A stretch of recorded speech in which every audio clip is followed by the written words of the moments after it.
Another day, another big chunk of Afghanistan falls to the Taliban. And this is not an exaggeration. And real estate isn't even half the problem.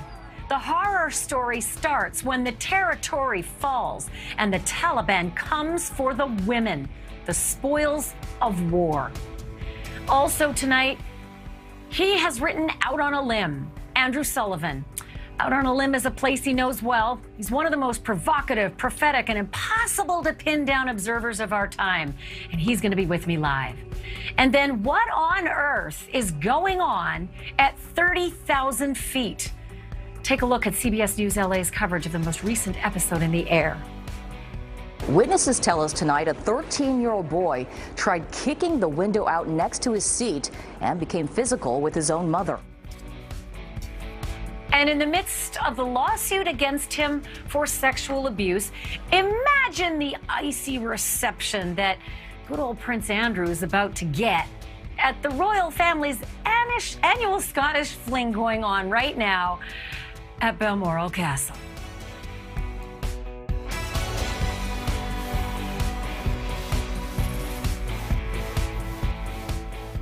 Hello and welcome to Banfield. If you are counting, and you should be, the Taliban, whom this country spent 20 years and more than $1 trillion trying to keep at bay in Afghanistan, well, they've just now gone ahead and overrun 9 of that country's provincial capitals in less than a week.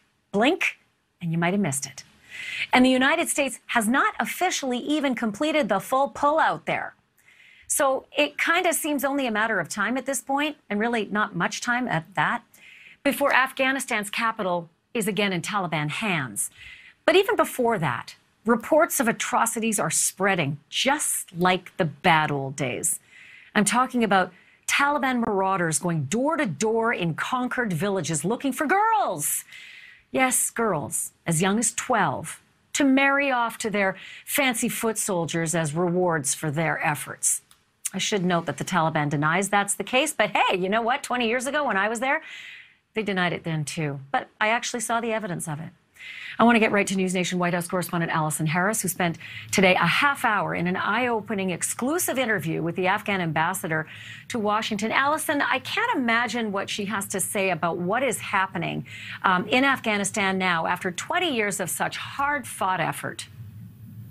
Ashley, it was an emotional interview. This is very personal for her, as you can imagine. Not only did she talk about growing up there as a Muslim girl and praying that she would have an education, that she would one day get to be a head of state. Look where she is now. She also talked about how her family members are fighting the Taliban, not part of the forces there, but as civilians. She talked, with pride about how they've been fighting the Taliban, how they've taken every piece of ammunition and armored vehicles before fleeing that area in the north where the Taliban have recently been making sweeping gains. I also asked her, as you're talking about girls in Afghanistan, I asked her, what is at stake for Afghan women if the Taliban retake the country? She says, I fear there will be lives lost because Taliban women are not going to do what the Taliban asks. I asked her response to the president saying yesterday that the Afghan people need to defend themselves. He has said that they have the capability to do that. Today, we're hearing that from the Pentagon and his spokeswoman saying that they need to have the political will to fight.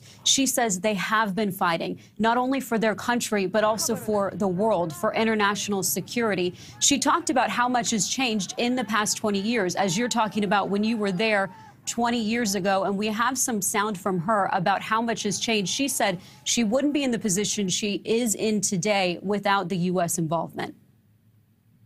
It's a different country than it was 20 years ago. At the time, we were in the middle of a civil war. We were not even getting out of a civil war. We were in the middle of a civil war. Only in Kabul, we have more than 6 different militias that were running Kabul city. We had no national and defense security forces, and today we do have. So it's a rough time, it's a very difficult time. I acknowledge it, but I have not lost hope.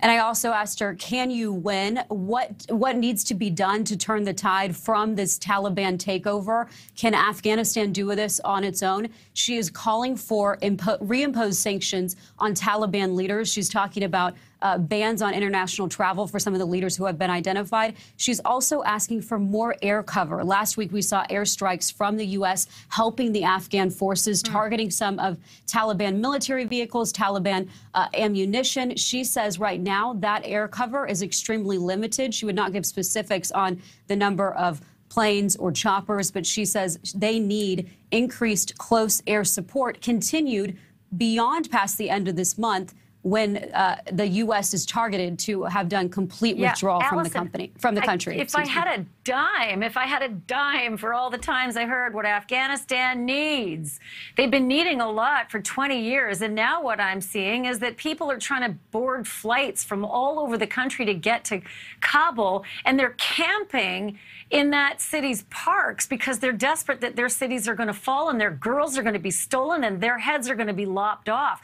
Does this Afghan ambassador have any real sense of whether this is imminent? Because it's one thing to say, give us some close air support, and it's another to say, we are hopeless. This is not going to happen unless you come back in full scale, America. It's interesting that you say the word hopeless, because what struck me all throughout our interview is how much she kept turning back to hope, that she has hope for her country, that she has hope that U.S. forces will provide more air support. She said, I know that the conversation is past U.S. troops returning, but she really focused on the sanctions and the close air support. She's focusing on hope, and we asked her, toward the end specifically about Kabul. How concerned are you that Kabul is going to fall based on the U.S. intelligence report today, that could happen as soon as in a month, or at least in coming months? And she said, I just can't think about that. I can't think about Kabul falling because it would shatter my hope. Well, she better. I mean, honestly, she better, because I can only think right now as a woman, she will not be going home if Kabul falls, because her head will be lopped off. You're not allowed to hold office if you're a woman. And probably her family's in grave danger as well. So I guess the question is here, what on earth happened? Honestly, Allison, 20 years, $1 trillion. Geez, 300,000 Afghan fighting forces we trained.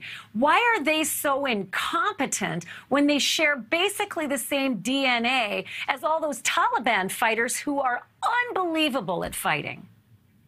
That's what we are hearing from the White House today, increasingly from the Pentagon and from the president's spokeswoman. They need to have the political will. The Pentagon today, John Kirby, the spokesman there, saying they have the forces in numbers. They have the modernized weaponry, that the U.S. is continuing to provide support even past this complete drawdown, securing the U.S. embassy, securing the airport there, that they have what they need, and that they need to have the political will to defend their country. Allison, you did a great job getting that exclusive interview. Congratulations. And, I look forward to you continuing to cover this story because, don't take your eyes off the prize, folks, because that's what happens. So thank you for that. Allison is our White House correspondent here at NewsNation. I am also happy to be joined by veteran journalist and podcaster Michael Isikoff of Yahoo News. He has been reporting on Afghanistan for, I don't know, at least 2 decades. Michael, I feel like here we are all over again. How many interviews have you and I done over the last 2 decades about Afghanistan? I did not think we were going to be having this interview. Did you?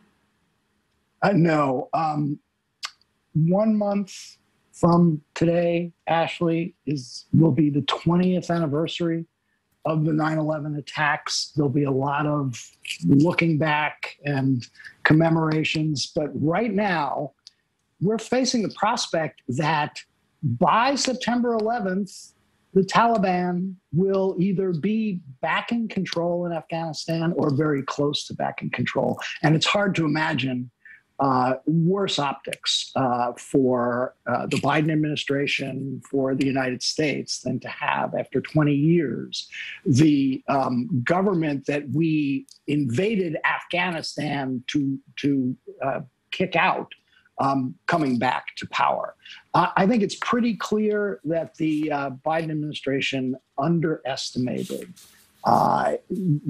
just the ferocity of the Taliban's response to the U.S. pullout and how quickly it would be able to make all these gains. And that, raises the questions once again about the quality of intelligence that was coming to the White House, but also I think Biden has made it clear. He made a firm decision. He's dug in, and he's going to stick to it no matter the optics or the real life consequences for Afghanistan. Sure, we can talk about politics, we can talk about optics, we can talk about real-life consequences for Afghanistan, and then we can talk about people and what's going to happen to them, because the reports are already coming in that imams, religious leaders in villages are being approached and being told by Taliban marauding forces to give them lists of all the marriage-eligible women between 12 and 45. And people are terrified. This is happening. It's just like it was in 2001. But is this now our problem? I mean, honestly, is it our problem? Is there anything we can do? Is this just Yugoslavia? Is this country even meant to be together? Do we just need to let them sort it out, kill each other, rape their women? What do we need to do? I mean, look, we can't sugarcoat this, because there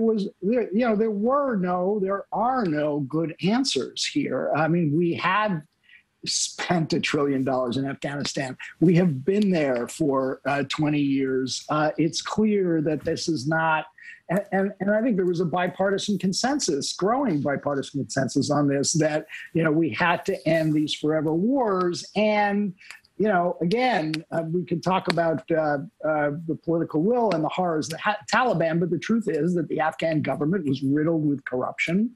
It had never demonstrated the political will that we wanted to see. So the question was, what do we do about it? And there were some who said, look, we've got a relatively small number of U.S. troops there. There may not be a way out, there may not be a way of winning this war, but the alternative of pulling out and having the Taliban recapture control and doing all the things you were just outlining is worse. And, I think that argument probably is sounding better to a lot of people today than it did a couple of months ago. 30 seconds, Michael, but I got to get your feeling on this. We pulled out of Iraq, and then, ISIS came along, and that was pretty nasty. And here we are pulling out of Afghanistan, and look at the Taliban. What do you suspect is going to happen in Kabul? Look, I don't think anybody has any way of knowing for sure. But when you see the Taliban making these kind of advances, it's hard to imagine that the Afghan government is going to survive much longer. It may be not a matter of weeks, as I was suggested at the opening. It may be a matter of months. It may be longer. There may be some kind of, coalition that could be worked out that will be a paper coalition, because I think it's clear the Taliban are back. And I think it is not inconceivable that we could see al-Qaeda, ISIS, and other radical jihadis once again flocking to Afghanistan and using it as a staging ground for attacks against the West.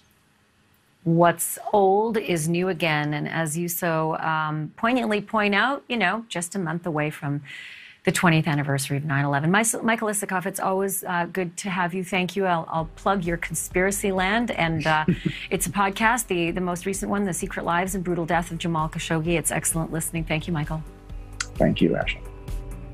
Coming up after the break, I'm thrilled to talk with that rarest of writers and commentators, one who is willing to change his mind, and not just on the little things either. He was one of the most ardent defenders and detractors of the war in Iraq. Andrew Sullivan is going to join me live. And then later on, another unruly airline passenger. But see if you can spot the difference this time. Peek real close. And the one being manhandled is a 13-year-old boy, forcing a plane to make an emergency landing, forcing the airline attendants to actually, you got it, duct tape him to his seat. This is a WTF to remember, folks. What is happening with airlines? Is it their fault? Is it our fault? Will it change? That's next.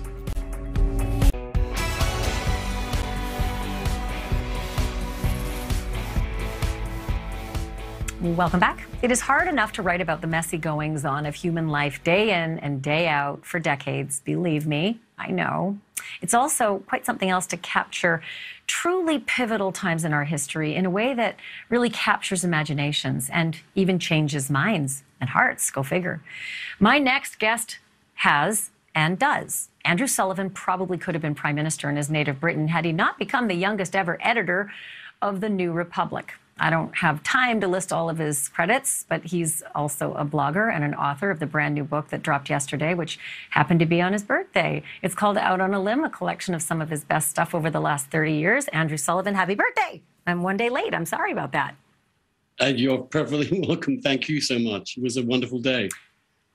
I'm glad. Well, this is going to be a tough interview because there's so much that's going on that's so unpleasant. I feel like, you know, we're of a certain age where we've lived through these last 20 years. And when we see the headlines we see about Afghanistan, we don't just think it's something happening over there. We're mad.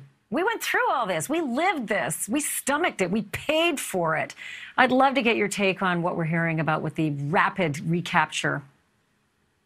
It's kind of astonishing, isn't it, that every time we attempt to leave a place, it almost instantly collapses. It happened in Iraq, if you remember, under Obama, and he had to rush back in to hold it up a little bit. For me, it's really a memory of a terrible day that happened in the United States and the attempt to somehow make it better. When in fact, if we had taken a deep breath, had not let our emotions get a hold of us, not let the trauma really affect our frontal cortexes and actually think this through. The idea that we could go into these countries, some of the most divided countries on earth, some places with immense difficulties of tribal conflict, with histories of terrible political leadership and of empires that had completely crashed and burned in Afghanistan and indeed Iraq, and we still didn't think it would happen to us. There's something about America in the late 20th, early 21st century where we thought that we could do anything. And it was partly, I think, a function of the fact we won the Cold War. It was partly a function of the fact that Eastern Europe was liberated. It was partly a function of the fact that the intervention in Bosnia succeeded and the Persian Gulf War succeeded, all of which were much more limited adventures. But then our imaginations got the better of us, and our desire to pursue good and to transform the world got the better of us.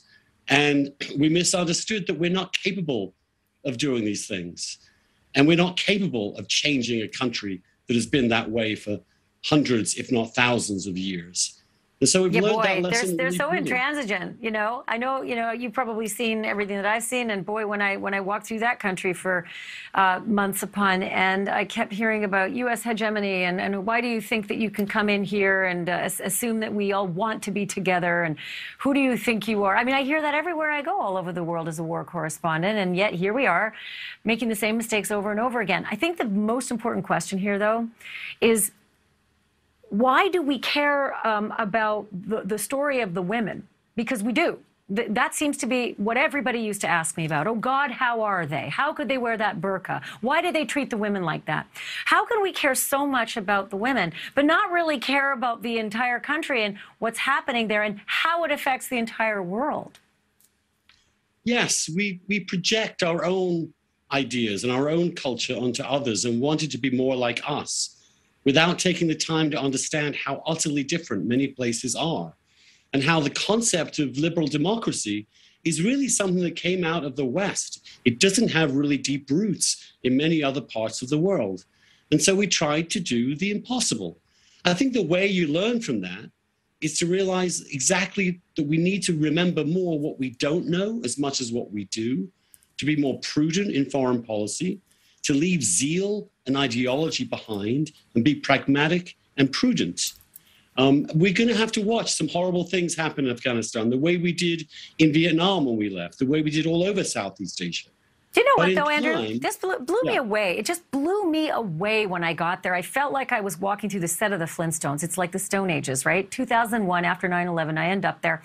And I kept hearing stories about how back in the late 60s, the women were wearing miniskirts and high heels and walking through the college campuses and becoming doctors. It was a progressive society. And I keep wondering, well, if that happened then and we've regressed so far, can it happen again? Is there a comeback for that country? Of course there is a comeback. History is very long. But whatever happens, it's not going to be because of us. It's because of them. I was told, with Iraq, look at Baghdad in the 70s and 80s. None of these people are wearing traditional dresses. It's actually very secular. These sectarian divides are really not there. It's a modern country, could be a model. But that isn't just what happens deep down. And I think understanding the world is a difficult place, and America doesn't have either anymore, given the fact that we failed in both these ventures and instituted things like torture in the process. We don't have the moral standing to walk around the world and intervene as we once did. We can defend our allies. We can protect our own country. We can defend democracies, but we can't overnight, not even overnight, over a couple of decades, transform these very old and deeply rooted pathologies in many parts of the world. You're right about that. And by the way, we're showing all these pictures of girls, and we're talking about the marauders taking the girls as spoils. They're also taking boys. They're taking boys as fighters. I'm going to pivot a little, and after the break, Andrew, I want to ask you a little bit about something that, this country seems to be caught up a lot in, and that is how to be woke and how to cancel people you don't think are woke enough, and whether we are just creating a schism that will drive us into a situation where Afghans find themselves. They are not the same people anymore. I want to ask you about that and where you think we're going and if there's hope for us too. Back with Andrew Sullivan right after this.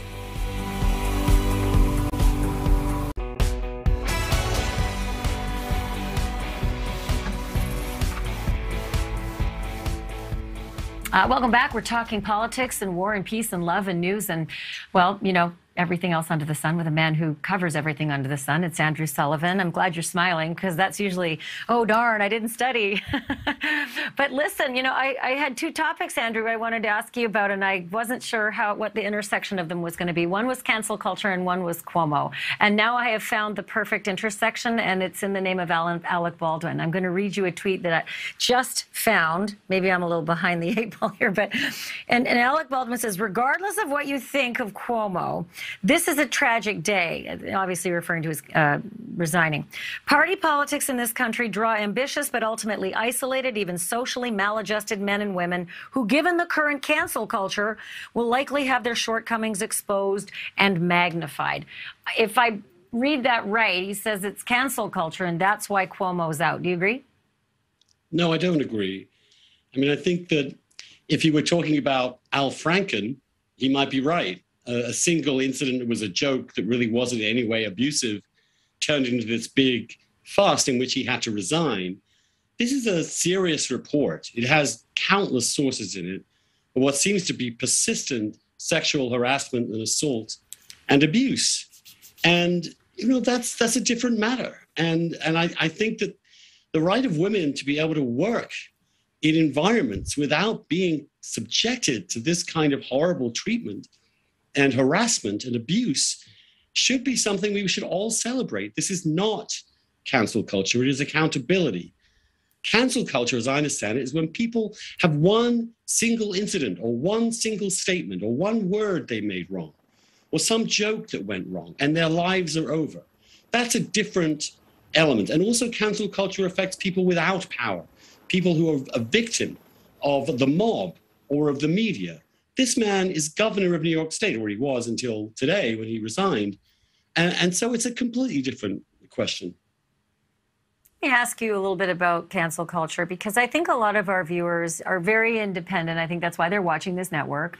But if you watch the networks today, first, put on your silo armor. You'll see cancel culture every second, lower third on Fox News Channel. And you won't see it necessarily on MSNBC or CNN. It's real, though. People are the knives are out, and it's usually by typists.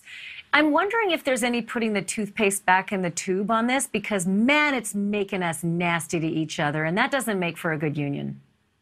No, tribalism goes so deep in human nature. It's who we really are. We spend 195,000 years of our life on this planet as tribes. We are bred and we have evolved to be suspicious of other tribes, to hate people who don't like us or be suspicious of them. It's a huge achievement that the West managed to single out the individual person and asked us to see them regardless of their identity as worthy of defense.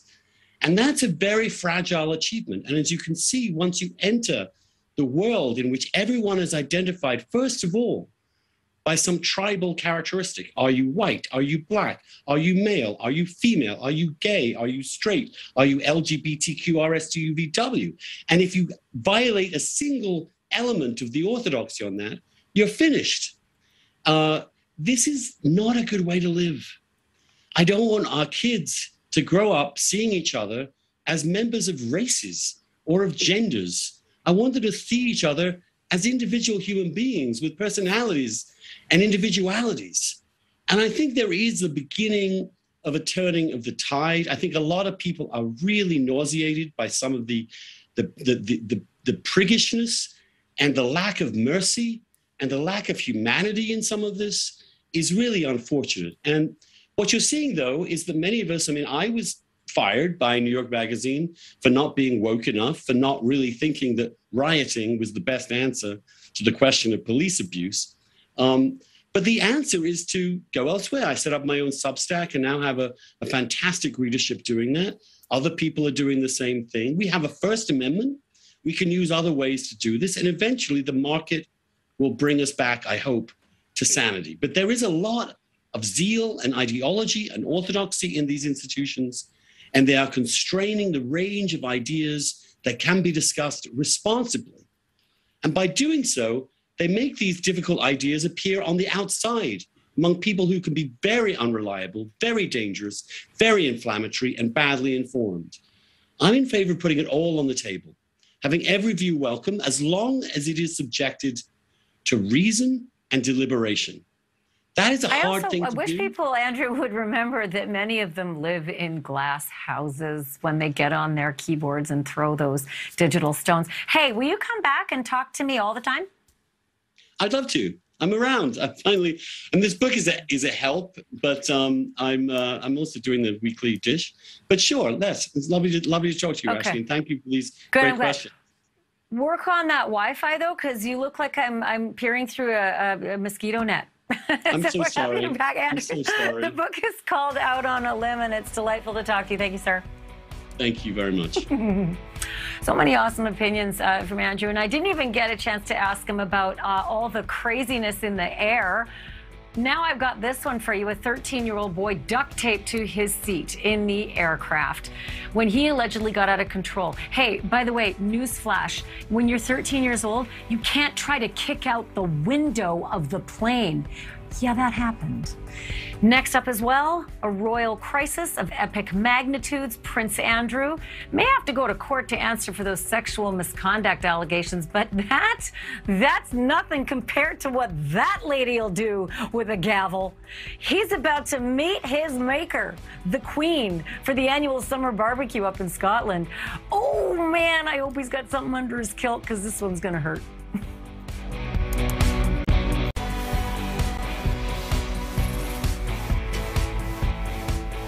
Did you see the pictures that came from across the pond? Because if you didn't, I have them. Prince Andrew, His Royal Highness, had a very interesting travel partner when he got to this place. I love these pictures. They're so fancy. They make me think of like a Disney movie, but they're real. That's Balmoral Castle in Scotland, where the royal family gets together every summer for what we would consider a big old family barbecue. But when it's the Queen, I don't know, maybe they barbecue, but it's probably pretty fancy with those nice towels and napkins and all the rest. So when all the royal family comes together in the summer and gets together, they probably aren't coming on the heels of being sued for sex assault of a kid. But that is what Prince Andrew is doing. He's coming back to Balmoral Castle to face his mother. Could you imagine it? Like, just put yourself in those castle walls for a hot minute and imagine facing down the Queen after you've had all of this ugliness in the last 48 hours. To be a fly on those stones. Okay, but he is doing something unique. He arrived with his ex-wife, Sarah Ferguson. Fergie. She was in the Land Rover. And yeah, I could only think, I know they get along really well. I know they're really tight. They actually share a residence. But is this also damage control? To show, look, happy family, we've got kids, we're co-parents, co-grandparents, all the rest. This lawsuit is serious. He could get hauled into court. He could be deposed. His emails, his texts, everything. Those could be subpoenaed. By the way, speaking of the lawsuit, I do this all the time. I pull court documents, and I always, look over the stuff that no one else cares about. And in this one, I couldn't get over how weird it looked. Look at who the defendant is. Prince Andrew, Duke of York, a.k.a. Andrew Albert Christian Edward. But no last name. It's just those, 4 names. It's just so odd to see a royal. Prince Andrew, Duke of York. And then what's also interesting is the address on the lawsuit. It's Royal Lodge at Windsor Great Park in Berkshire, which is also significant because that is where he shares a residence with his ex-wife, Fergie. As to what exactly is happening in this family get-together right now, who better to ask than friend of the show and royal watcher HILARY FORDWICH and criminal defense attorney SARA AZARI. HILARY, I don't know if you were getting the same images in your mind, because you know a lot more about the royals than I do, but oh God, I wish I had that invitation to that family gathering.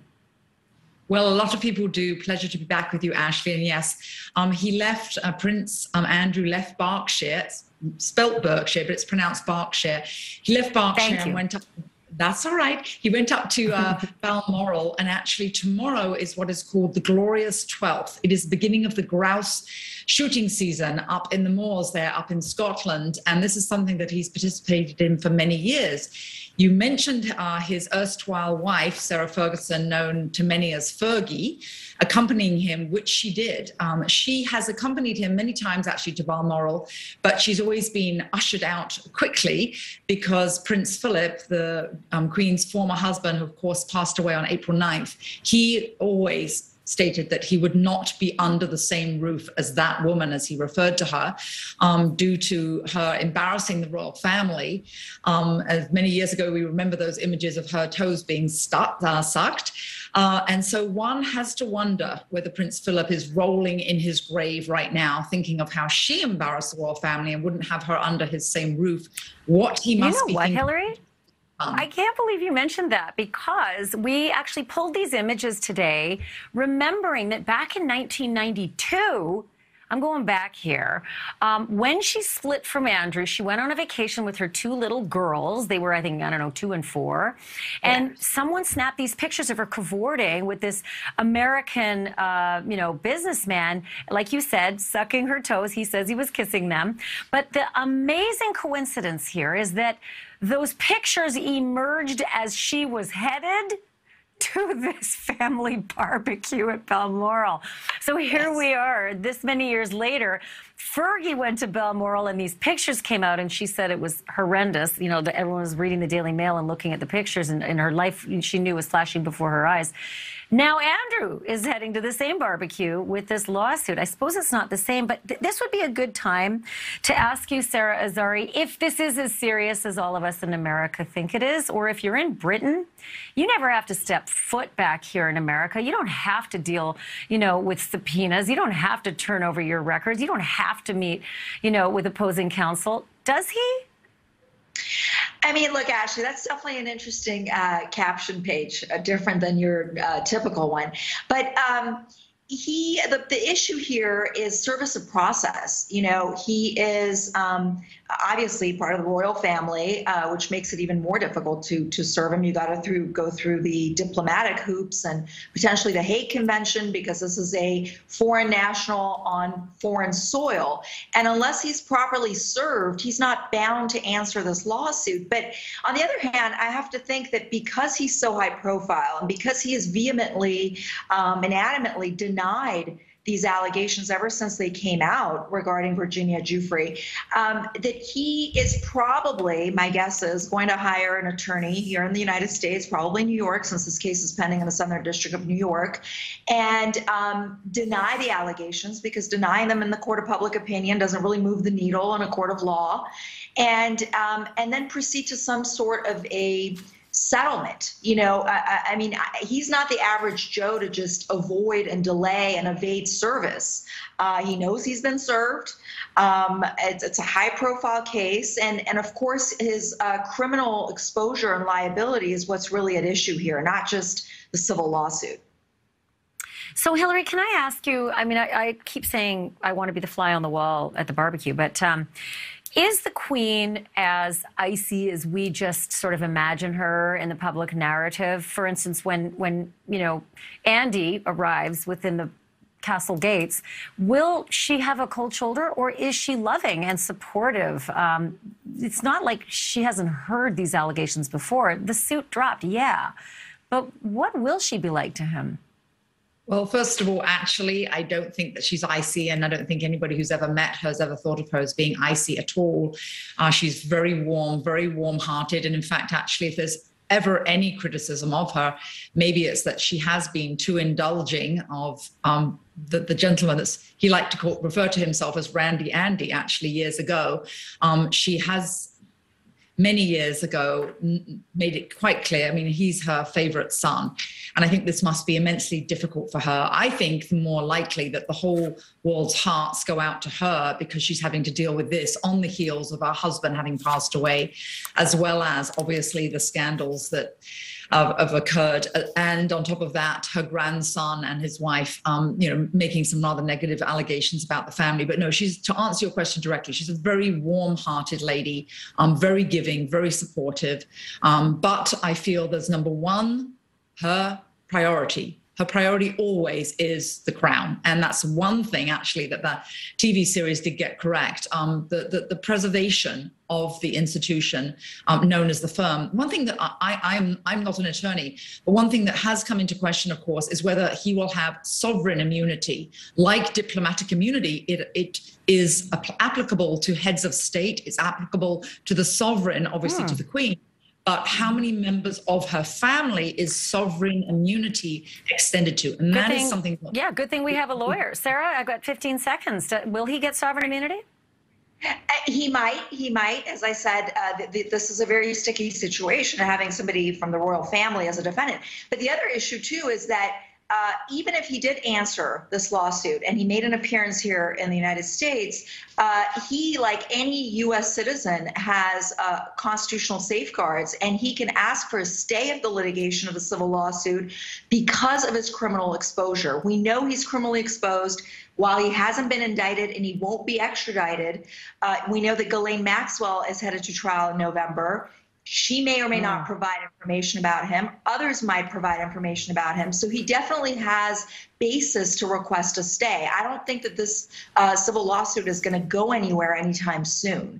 If anything, yes, but I think you hit the nail on the head with Ghislaine Maxwell's lawsuit. I think we're going to find out a lot more. Another lawsuit coming because the former assistant, 41-year-old Johanna Schoberg, is purportedly about to file a suit also against Prince Andrew. Then you both have to come back. Hillary and Sarah, thank you both so much. It's delightful to talk to you. Thank you, Ashley.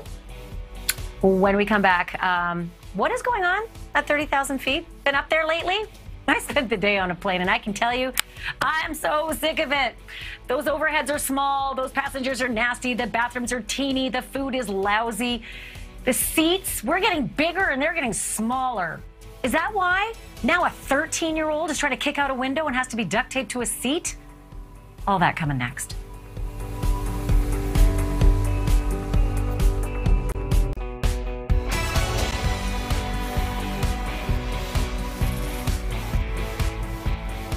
Okay, did you catch this news today? Breaking news tonight, another disturbance on a flight to LAX caught on camera. Witnesses tell us tonight a 13-year-old boy tried kicking the window out next to his seat and became physical with his own mother. We're told it happened 1 hour into that American Airlines flight from Maui. Fellow passengers helping restrain the boy, and then appeared a flight attendant duct taped that child to his seat. The plane was then diverted to Honolulu. The boy was then taken into custody, and no one was injured. You heard right, 13. Is this really where we're at? Kids are going nuts on planes trying to kick out the window. Is it our fault? Is this the example that we've been setting? Because this year, I don't even know what the count is at this point of air rage incidents like this, where flight attendants get hit, hurt, groped, kicked, spat on, teeth broken, nose broken. And then they have to duct tape us to our seats because we just, we have our rights. Joining us now, Peter Greenberg, travel editor for CBS News. I can't believe that we're talking about this story, Peter Greenberg, but at the same time, I spent about 9 hours flying today, and I don't feel very good about it. I feel like I'm getting bigger, and the seat's getting smaller, and the bathroom stinks, and the food is lousy, and it's just a stressful environment. They're charging me more and more just to carry something, and then they don't give me space overhead. Is this the airline's fault? It's back to the future. It's exactly the way it was in 2019. It's now coming back to haunt us. We're seeing every plane being full. You experienced that yourself. You have a lot of alcohol-related problems. This is not one of them. We had a lucky situation here because it happened early into the flight. Because remember, on a Maui to Los Angeles flight, once you pass the halfway point, there are no alternate landing zones to divert the plane. You got to continue to go. In this situation, they diverted the flight within an hour. They were able to get back to Honolulu. They probably had to dump fuel. And what you meant then is that all these misconnected passengers, flight attendants out of sequence, planes out of schedule, the cost to the airlines alone is astronomical when it comes to something like this. But this is going on. Over 3,600 cases of unruly passengers. In this case, alcohol wasn't involved, but the kid did get violent. And keep in mind, everybody's talking about duct tape. Every airline today carries those zip tie plastic handcuffs that they can also use to lash you to the seat. But in this particular case, the allegation is the kid was trying to kick out the window. So if you zip tied his hands, he'd still have the use of his feet. So the duct tape, by the way, as you know, the legal analyst here, I keep thinking about the exposure for the airline. Do they have exposure here? Well, the real exposure in the alcohol cases are the airport retail operations that are selling alcohol to people who are already getting tanked by the time they get on the plane. It's no different than a bartender serving you drinks knowing you're already inebriated. There's a liability issue there, and they're going to have to address that. In this case, it was a kid acting out and getting violent, and they just had to do what they had to do. Yeah, we're seeing some other pictures of other incidents as well. There's a very brief picture of the 13-year-old. You can't see him, understandably, as well. And gosh, his mother apparently couldn't even control him, which is distressing. I've got 10 seconds left. Are the airlines going to do anything to make things better for us? I think they are, because it's costing them too much money to do these diversions. It's an economic situation, not to mention just a physical danger one. So stay tuned. We will see some stuff happening. You know, Peter Greenberg, I think I should just have you on speed dial, given the fact that these stories keep happening. Thank you, my friend. It's good to see you again. Likewise, Ashley. I love Peter Greenberg. He just nails it. Hey, thank you, everyone, for watching us. It's been a pleasure. I'm going to, get myself off the ledge after that flight today. We'll see you right back here again tomorrow night for Banfield.